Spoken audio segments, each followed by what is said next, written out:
Hello friends, তোমরা সবাই কেমন আছো? আমি খুব ভালোই আছি। তো আমার অবস্থা তোমরা দেখে বুঝতে পারছো, চোখ মুখ কালো অবস্থা, কালি হয়ে গেছে।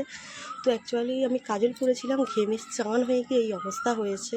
তো আর আজকের পূর্ণিমার দিন, তো পূর্ণিমাতে আর কি আমি ভাত খাই না।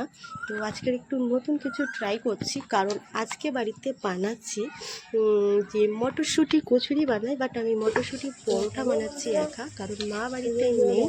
আমি আর বাবা দুজনেই বানাচ্ছি, কারণ বাবার আমি দুজনে বসে বসে আর কি বানাচ্ছিলাম। বাবা মটরশুঁটিগুলো সব ছাড়িয়ে দিয়েছে, আর আমি সবগুলো সেদ্ধ করে গুছিয়ে গাছিয়ে নিয়ে এবার পুর করতে বসেছি। আর কারা কারা মটরশুঁটির পরোটা বলো আর কচুরি বলো খেতে ভালোবাসো অবশ্যই আমাকে জানিও। আর আমি সত্যি কথা বলতে কচুরি খেয়েছিলাম, নিজে করেছিলাম, বাট পরোটাটা কোনোদিন এখনও করা হয়নি।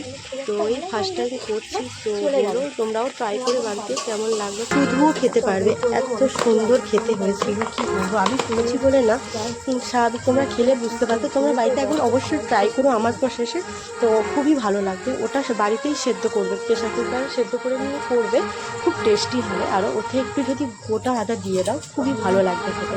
তো আমার তো অলমোস্ট একা হাতে বানাচ্ছি, বুঝতেই পারছো আমার তো একটু সময় লাগবেই।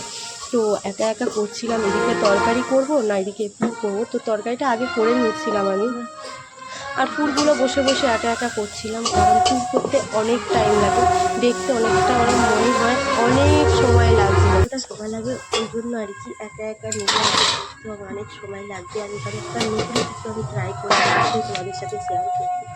আলুর দম করেছি, বাট ওর সাথে এটা একটা মশলা বানানো অলমোস্ট কমপ্লিট। আমি কটা পুর করে এই রেখে দিয়েছি, দেখো এখন এই আছে, এই দেখো এই হচ্ছে আলুর দম। কিন্তু আলুর দমে কটা সোয়াবিন ফেলে দিয়েছি, কারণ আমার একটা ভাই আছে সে সোয়াবিন ছাড়া খাবে না। তো ওই জন্যটাতে আলুর দমে সোয়াবিন অবশ্য কে কে ট্রাই করেছে বলো, আমার তো ফার্স্ট টাইম করছি, তার জন্য কিছু করার নেই, এই জন্য। তো দেখো, ভালো থেকো, সবাইকে ভালো লাগে, টাটা সবাইকে।